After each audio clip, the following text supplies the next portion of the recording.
Hey guys, welcome to the Tech Point Africa podcast. My name is Emmanuel. My name is Oluwani Femi. And I'm Tage. So how are we doing? Awesome. Yeah, we're good. Awesome. Awesome. The weather has been confusing. Oh yeah. Sometimes it will be hot. No, sometimes it will be raining, and when you go out, you see the sun and it's very hot. Well, it rained yesterday, right? Yeah, like almost Very throughout the well. day. I heard some roads are now bad. Like, Yeah, I was seeing Impressive. pictures of they say Roads that are still breeze under blow pumps. road come out or something. that's the lingo they use, that strong winds have blown off the roads. But was this like raining season? this is supposed to be rainy season. We but don't it just- understand. We don't just as understand if, the weather again. the rain for Souk 2020. Yeah, so let's go straight to the topics for today. We're having a lot of interesting topics, and of course, let's start with the good news. We learned Cameroonian health tech startup Healthlane secured some funding this week. Yeah. Stage, what's going on? So apparently, it happened late last month, but like the startup didn't report it. Oh, So it seems Interesting. like they've not really like closed the round. But like one of the investors, Digital Horizon, like kind of just said it out there that they participated in this round, this $2.4 million round that Healthlane just raised. And some other investors include Sequoia Capital. Sequoia Capital is quite known in the Sequoia. US and Silicon Valley. Also Silicon Valley Bank. So in total, like I said earlier, $2.4 million. Healthlane was founded by Alan Teff. So he's popularly known to be the guy behind Gifted Mom back in 2012. So Gifted Mom was like, or is like a platform where they help mothers and pregnant women with healthcare. okay. So like via messaging or via what's it called, providing services that they need, to make their deliveries smooth and Okay. everything, and to take care of their children. Yeah.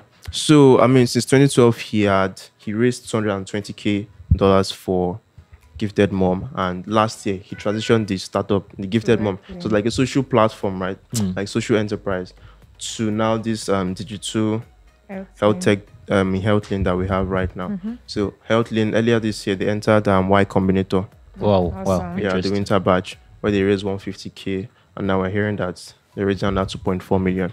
So I mean, for now we know that it's $2.4 million, but there was this tweet he made about them giving a proper announcement when everything is settled. So it might be more than that. It might just be this. Maybe there are other people that participated in the round. Exactly, that we don't know. Don't Don't know. know. Okay. of yet. So is this like seed, Series A, or That's the thing. So like the They're not details sure. of this thing are Yeah. not known right now. So it's likely going to be seed fund. seed fund? Wow. Yeah. $2.4 million. I mean, they just Like in their, Came the new launched startup. last year. Yeah. Wow. wow. So good luck to them. And Yeah. funny enough, I think it's one of the highest raises for a francophone startup. Oh, yeah, Yeah. that's true. That's Exactly. true. So it's sign of things to come, I guess, for them, Yeah. for the francophone. Because they don't region get too much attention. attention, as- Yeah. Yeah. You don't hear of countries like Cameroon, Ivory Coast a lot. In the Exactly. news. So it's cool that they're having this. I think early this year or last month, there was one Ivorian e-commerce startup that raised $1 million to Yeah. Africa. So I feel it will make this will bring more funding to their ecosystem. Yeah. Yeah, that's an interesting thing to watch. I mean, African startups, should I say, they are making lots and lots of progress, and I think the blockchain startup, check it. Yeah. They're up to something. Like, what's going on there too? So yeah, check it is they use their blockchain tech to verify and track drugs. So like these drugs you get in the pharmacy where they have like the barcode Yeah, or a yeah. scratch card behind them. So Yeah. they're one of the guys that that. help these pharmaceuticals to liaise with their customers Okay. on the kind of drugs that they want, and also for the customers to know if the drugs they got are authentic. Okay. Right. So they launched in 2018. I think they had a short stint in MEST before last year they entered FB Start Accelerator. This accelerator that is known for deep tech technologies and all that. So after that they graduated last year. And so from the conversation I had with the CEO, Dari, he was saying that I mean, they were in conversation with the Nigerian government to, help them with all this NAFDAC stuff.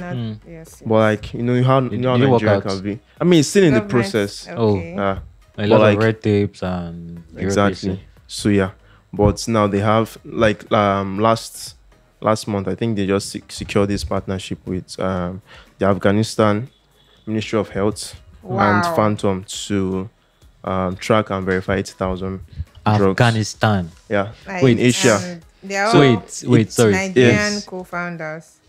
Yeah, well, Afghanistan, the same Afghanistan that we hear in the news. Yeah, well, I want to mean, confirm. maybe the media has portrayed them as, all they do there is just fight or Terrorism. kill. That's this thing, anytime but I they hear have- the name Afghanistan, they that's have, what comes to my they mind. have a life outside what? that. So No, they have but the It's same part issue. of their life. Yeah, they're trying to what's it called? Make their health system better, right? And we face the challenge of fake drugs in Nigeria. lot, Yeah, So yeah. in Asia, so they face the same thing. And this, for example, like, okay, why this partnership even happened was Check It participated in one competition last year Okay. that a company called Phantom held in Africa Arena Summit last year. So the challenge was a blockchain startup challenge. And Phantom at the time was already in talks with the Afghanistan government to help them with drug verification and all that. So Check It was like first runner up in the competition, right? And they saw that the platform was very, very legit, and so they decided to just partner with Check It. The Phantom guys partner with Check It, Work and for Afghanistan yeah, exactly. government. So it should be like a That's 3-month pilot before things take off. Hopefully it takes off, but like for now it's just a 3-month pilot. So I think it will be the first time you'll get a chance to do things on a like national scale instead of doing the normal B2B Hopefully businesses. Nigeria to take a leaf from this and see. Yeah, As true. in, it's just like this is your own heritage, and other people are saying they are worse Mhm. than you are. Yeah. So it's good to them. Hopefully. Good for Yes, them, rather. it's good Kudos news. to them. Yeah. I'm happy to see this. Yeah, and I guess for a country like Afghanistan, the health sector needs to be very, very solid. Exactly. If for incidences of war, crisis, and whatever, it's Exactly. actually So, yeah. makes sense. So you And can see that it relates. yeah, they actually relate. Yeah. Relate, But man. I'm just scared for the guy. That's all. No, if it's about having a blockchain product like system like that, you don't have to be Be there, present there, right? Be there. So it's just. But I mean, we have providing the crisis in the service. north, and people are living there. So Yeah, but I don't that's think it's not as bad as compared to, Afghanistan. you know. actually. But it might not be that bad. Though. It might just be Well, CNN it's just for them doing to the provide their most. services, and it's part of it. It's not everywhere that there will be unrest in the country. Well, we don't know. We're not sure of that, but Yeah, true. Now, speaking about what you said about having good startups or products in Nigeria, and other people are saying yeah, what it reminds me of former Paystack executive that was appointed as the chief data officer for Bank of Kigali. imagine. Obina Yes, I Okwane. was glad about that. That news was too. very interesting. Yeah, Like it was in very- Nigeria, It's come a like- long way. like a national of another country, like making waves in the government of another country. Yes, yeah. is huge. it's And it we shows that really- Rwanda actually embraces, I don't know, African nationality. Because I don't see that happening in Nigeria, where maybe it's Okay. okay, maybe So- no, unless it's like Bank of Kigali is a commercial bank. yeah. Yeah. Imagine like Even at GT that. Bank making someone maybe a Ghanaian or a Kenyan. It's possible. It's possible. GT Bank is fully a private bank, right? But the Bank of Kigali, even though it's a commercial bank, is owned by the government. Oh, okay. Like CBN. Okay, so the CBN is like the regulator. They Okay. have the National Bank of Rwanda that is the regulator there. But this one is a commercial bank that deals with customers directly. Do you have any Like an anything like example in that in Nigeria? Nigeria? We don't have any bank. example like that. It's Oh, like a wow. bank that the federal government runs. Yeah. What But you will see is NIPOST that the federal government is running. NIPOST, NMPC. That's an okay. example. Like it's a company that deals with so I see why customers. they can bring out other nationalities to. Yeah, Mm. but I It's- don't see it's say a happening in Ghanaian Nigeria. heading NMPC. That's Yes, that's what I'm trying to But say. it's not like, heading. It's chief digital officer, Chief right? digital officer. So it's not like Okay, chief yeah, executive that's true, officer. that's So it's true, like that's true. probably Part like of the- second in command or third or something. Yeah, it's But just that's a it's huge heading role. the Yeah, it digital is arm. definitely. It's heading it the is. digital arm of Arm the of the company. Yeah. Okay. So that's we actually interviewed him, and so you can check our website for more details. He shares his story. In just 7 years, he graduated from MIT. 7 years ago. Yeah, Oh, okay. 2013, and he's Yes, already made it. doing great things. Awesome. Yeah. So let's move to their neighbors in Kenya. Their statistics body or statistics bureau released information, and I found it very interesting. They said ICT devices, smartphones and laptops and the likes, the importation of those devices actually increased by 56% during COVID-19 and during the lockdown. Wow. And IDC actually predicted that smartphones and laptops we reduce. That was in March. That was in March, yeah. And during that report, I think there was a decline around Africa, but I think Kenya actually, no, they had a lot of initiatives. Nifemi reported some things about online schooling. Yes, and there are a lot of like they have support. The government is really supporting education, like when it comes to remote learning in the school. So are you saying that's what drove? That's what the bureau mentioned. That the online education actually drove the importation of these devices. Because free data. When they give you like. They're giving them free data. Yeah, like for students, you have a quota of data you get 2 minutes per month. It's in partnership with a telco. Was it Airtel? I think it was Airtel. Yes. So that's I think impressive. that's a good point that it could have driven it because you have data already. So get a device to use it fit and they're trying to make students keep learning while they are at home. So that's awesome. Well, we have shamed. Kenya has shamed a prediction. Yeah, because like it's normal. Like you want. But the prediction was like in the whole of Africa, right? Yeah, but for Kenya, IDC actually predicted that it might drop because of the whole. Yes, now because you want to be spending on necessities, not. So they proved them wrong. Yes. Nice Well, it was necessary. It was actually necessary. And Kenya has been bringing a lot of initiatives during so they suspended. When you borrow loan before the lockdown and you don't pay back, they can actually blacklist you. So the Kenya government stopped that. They should not blacklist anybody. During this period. Yeah. And I think they reduced VAT, they reduced a lot of things, and it's been interesting. The thing is, when it's an encouraging environment, development like this will happen. Like you will even be able to think of getting devices because there are a lot of things that are not going against you like it is. Who knows? I don't want to mention names, right? Don't mention names. Yeah. So talking about devices and remote activities, what is happening in Zimbabwe? Cybersecurity issues. I'm saying something about that. Yes. Well, that thing we felt at the beginning of the lockdown when a lot of people went online. There were a lot of webinars and meetings and all. Yeah, a lot of people we got tired of these experienced something they call Zoom bombing, where your meeting is hijacked and seeing other things. I think we experienced it. One of our meetings too, Zoom meeting. Was it Pakistani guys or something? The guy just wanted to holler.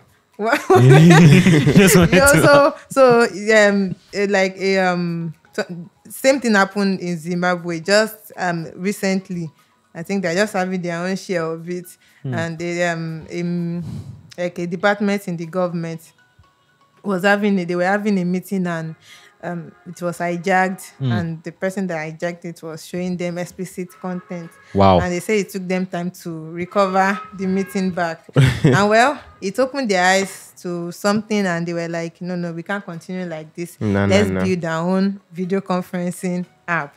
So they're in the yes. So it's in the works, so it's already out. Yes, they have a system already used by the by the Ministry of Finance in the country. That is finance management system. They use it to secure their finances. So they're going to include this feature on that system, so they can use it as their own Zoom. So you're saying it's safer than Zoom. So they are like, even if this thing is going to be exposed, it is still within our country. So it is better than being exposed into ants in any other place, because Zoom is a global tool. Okay, so will it be used by just the government or by everyone in Zimbabwe? It is not clear, but for the fact that is included on a system that is used by the government, by ministry in the government. So that means like it will be accessible for government meetings, because the goal is that they don't want things they discuss, confidential activities they discuss within the government to be exposed to other people. So I'm guessing that should be how it will be used. But I think is a good thing for them to actually know that to take into mind there's something called cybersecurity, because we've learned that African countries don't take it serious. So for an incident like this, and they feel that the next step we should take is kind of encouraging. And if we can think like this in Africa and other emerging economies, then we decide to start building innovations for ourselves instead of depending on global ones. So hopefully other countries will take a leaf from this. And yes, the first that we know that it has been reported, the first video conferencing app was also built. The first African video conferencing app was Kenya, built right? in Kenya. Yes, sometimes in June. Yes, it's called Gamezo. Yes, it was built by a gaming startup. It was built and they said the proceeds from it will actually be used for COVID-19 relief fund. So yes, so we are hoping that we see more indigenous innovations on the continent. But we hope that this thing will actually solve the issue they wanted to solve. Hopefully. And what you said is very, very important, even on a very, very foundational level. You know, Tej, you might remember if some months ago that GitHub was down throughout that day. And GitHub is for the layman, it's just like a store where almost every developer in the world stores all their information in the cloud. And it reminds us that, okay, we need to have our own GitHub. We need to have our own WordPress. Like, WordPress is one that hosts like a majority of websites around the world. So we need to have our own CMS and all that. I mean, just as China has. China is also building that, and of course they have their own version of everything. No, I mean, like, I feel it's because of their language and they have the markets, so they just duplicate everything that the US has and everything, and for other reasons too. Finally, let's look at what is happening in Uganda. This is mostly East African stories today. Bad news. Is it bad news? Zimbabwe is south, right? Zimbabwe is south, Zimbabwe is south. So we're rolling around Africa this week. So from Zimbabwe to Uganda. Okay, I'm sorry to bring more bad news your way this week. As usual. Okay, so you remember in 2018, Uganda introduced a social media tax, daily tax of about 200 Ugandan shilling. That is about $0.05 every day to use social media. Now this week, who? The users? Everybody. Okay. Everybody in Uganda. Every Ugandan citizen. Every Ugandan citizens, rather. So now this past week, they brought a notice. I think Tej reported something like that last year, saying that the internet is about to get more expensive in Uganda. So this time around, they are saying if you want to broadcast anything online, this time they are saying it will be more expensive. more expensive. More expensive. So the same thing that sorry for cutting you. No that problem. Governor Sanwo-Olu said he didn't approve in Lagos. Oh, okay. Is it not the same thing? This is not worse. similar. Okay, so that one was censorship fee. Censorship board, Lagos State Censorship Board. For every content. Every video content producer. They're collecting money from this. How much was that? That was like $5 a month or thereabout. Do you know how much this is? Wait, is this per year or per month? It's an application fee, and I think you'll be renewing it. So it's about 100,000 Ugandan shillings. $97. $97. It's not funny at all. It's not funny. So the thing is, not just video producers, Facebook live sessions, bloggers, Instagram live sessions, podcasts like this, Point Africa what if you podcast. just put a normal tweet or a post on Facebook? I don't know. That it's very, very confusing. So normally, if I want to tweet now, I have to pay.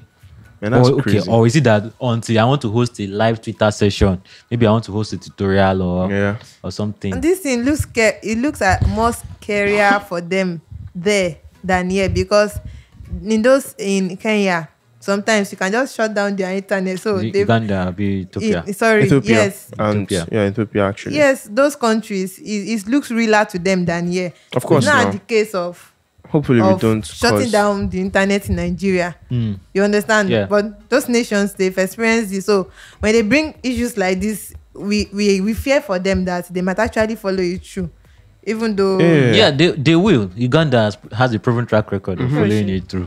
I mean, like in the past, the one they did in 2018, Yeah, it's they enforced citizens it. still paid for all Yeah. the stuff. So remember when they enforced that social media tax, within 2 months they lost about 2.5 million subscriptions in 2 months. But I think the number started increasing after that September. Little by little. So people got used to it and People got used to it. They started using VPN to bypass the restriction on social media, Facebook and all that. Then of course people had to be using Google. Now if you check Alexa traffic rankings, now you see Google, Facebook and YouTube as the top sites Where in Uganda. in Uganda. And YouTube and Facebook are part of the social media that are restricted, and it's still among the top. So people are using. If you, I read an interview on DW of an Uber driver that lost his customers because his customer used to reach him on WhatsApp, Facebook, and all that. He lost all those customers. He had to become a full-time Uber driver, and he does not pay the social media tax. He uses VPN. Smart. So seriously, these things are. Hopefully they can use VPN for this. yeah. But the timing, elections is just 4 months away. They ban political campaigns, like physical campaign. So they social don't have media any campaign became God. very, very active, and that makes sense for live sessions. This candidate is contesting, this candidate is contesting. The person that is contesting against Yusufeni has been ruling since 1986. So Savannah doesn't want to go. Yeah. And The person contesting is a musician. Wait, I thought they arrested him or something like that. They released him. They released him. So that's crazy. It looks more like a political Yeah, game. it is. So that they can, people will not have any other choice than to pay the tax, and so that they can advertise on. And so he can come back to power. And they need approval, not just paying the tax. They need So approval. even if you are interested, you have to be allowed to pay it. Yes, you need approval from the authorities, the Uganda Communications So if Commission. they have a beef with you, forget it. Sorry, Nice. it's Not nice. It's No, nice. that's not. And one more thing, as part of the regulations, they also inside that the regulation, they have a provision that looks like our own NBC code about local content, where you must You share promote it to local this content, you must air at least 24 hours, no, out of the 24 hours a day, must air at least 2 hours or 1 hour every day for the local content. for local content producers. So, and Showmax just came in 2020 January. DSTV has been there, and they said they want to provide a level playing field for all the local TV. And what is wrong so with us in just Africa? What is wrong looks very, with very us? similar to what the NBC did. And I think, okay, let me keep quiet. Yeah, so it's all very interesting. No, that regulations came out in 2019, and it looks like the NBC code. So make of that what you will. Make of it whatever it is you want to make of it. So If you look at these laws, they are mostly outdated laws. I searched the entire document, and there's no word online in that document. There is no word internet in that document. The closest thing to the internet in that document is ICT. That's the only thing. that was what I was saying, that they will make it vague, that so that they can put any of their agenda exactly. inside. So, but it's fine. It It's is fine. well with Africa. So yeah, enough of the good news. Nifemi, Bad news. TechPoint is doing something interesting, I think. Yes, as we mentioned last week, we are still looking forward to you enrolling for TechPoint Academy. This For our writers. writers edition. Yeah. Yes. So for people that want to learn how to do investigative journalism and how to write creatively. And the interesting part is not just for people that are writing, people that want to write. You convince people with what you say, with what you write.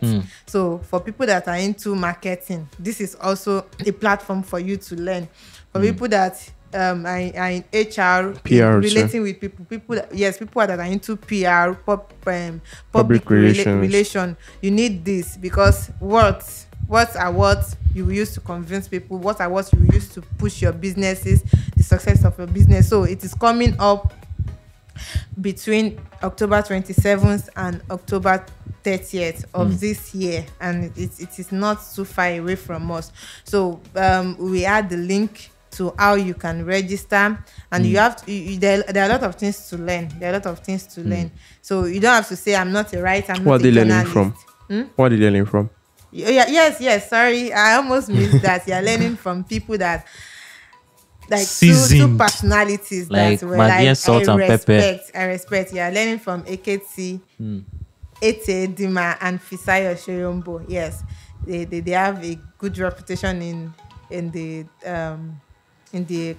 sector, in the Space, yeah. space. Yes. So look out for that. We keep reminding you every week, so you can enroll. So you must register. Yes, you Yeah. have to register at a cost. You see it in the link we will add to this podcast. So look out for it. We expect to see you there. All right. Thank you very much, Nifemi. Any last words, Stage? As always, stay safe here, and take care of yourself. Okay. Till we meet again. Amen. Okay, so don't forget, if you're listening to us for the first time, you can always get this podcast anywhere you get your podcast, on Google Podcasts, Apple Podcasts, Spotify, Stitcher, SoundCloud, iHeartRadio, and trust me, anywhere else you get your podcast. So don't forget to drop a like or review and share it with your friends, families, and well-wishers and your enemies. Yeah, enemies. And as you very do important. that, And let's continue this conversation on community. Yes, Techpoint please. Community. So, community.techpoint.africa. yes. So see you next week. Bye. Bye. Ciao.